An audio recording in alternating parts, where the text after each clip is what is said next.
উৰুখা পজাৰ উইহাফলৈ আধা খোৱা বেৰখন কোনোমতে হাউলি থিয় দি আছে। উৰুখা পজাৰ উইহাফলৈ আধা খোৱা বেৰখন কোনোমতে হাউলি থিয় দি আছে। পৃথিৱী বুলি কবলৈ মাত্ৰ সেই ঘৰটোৱে আছে। না বৰষুণ ৰখাব পাৰে না ৰদ। ঘৰটোৰ পিছফালে গাঁওখনৰ ঠিক সোঁমাজেৰে আঘোণৰ পথাৰ গছকি পনাই লোৱা সৰু লিকটোৰ দৰে এটি লুংলুঙীয়া পথ, মানুহৰ চিন্তাৰ দৰেই তেৰা বেৰা একা বেকা।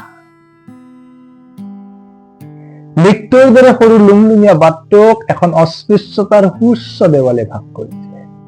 লিকটোৰ দৰে সৰু লুংলুঙীয়া বাটটোক এখন অস্পৃশ্যতাৰ সুউচ্চ দেৱালে ভাগ কৰিছে। এফালে উচ্চ জাতৰ সঘন আহযাহ চলে, আনফালে নিম্ন জাতৰ ফটা গৰখাত দুবৰি মৰে। নিম্ন জাতৰ ঘৰৰ পোক এটাইও উচ্চ জাতৰ দেৱাল বগাব নোৱাৰে।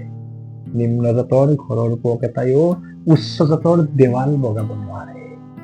নহলে গোবৰ পানীৰে শুচি কৰিব লাগিব উচ্চ জাতৰ আকাশ লুংঘি চিন্তাব।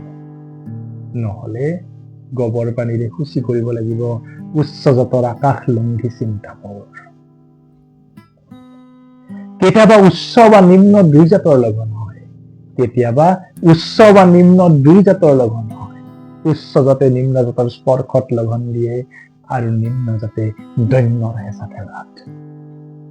উচ্চ জাতে হবিষান্ন গ্ৰহণ কৰি ব্ৰত ভাঙে, উচ্চ জাতে হবিষান্ন গ্ৰহণ কৰি ব্ৰত ভাঙে আৰু নিম্ন জাতে ৰাজনেতাৰ টোপ খেলে। উইহাফলৈ উৰুখা পজাৰ বেৰৰ আধা খোৱা দি নিম্ন জাতৰ সপোনবোৰ খাইছে ৰজামন।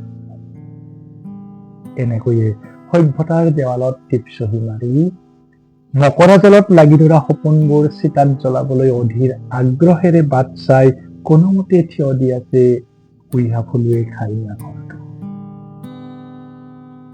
এনেকৈয়ে সভ্যতাৰ দেৱালত টিপচহী মাৰি মকৰা জালত লাগি ধৰা সপোনবোৰ চিতাত জ্বলাবলৈ অধীৰ আগ্ৰহেৰে বাট চাই কোনোমতে থিয় দি আছে উইহাফলৈ খাইনা ঘৰটো। ধন্যবাদ। এই কবিতাটো অসমীয়া প্ৰতিদিন কাকতত প্ৰকাশ হৈছিলে। যদি ভাল পায় লাইক কৰিব, কমেণ্ট কৰিব, শ্বেয়াৰ কৰিব আৰু লগতে মোৰ ফেচবুক পেজটো ফলো কৰিবলৈ নাপাহৰিব। ধন্যবাদ।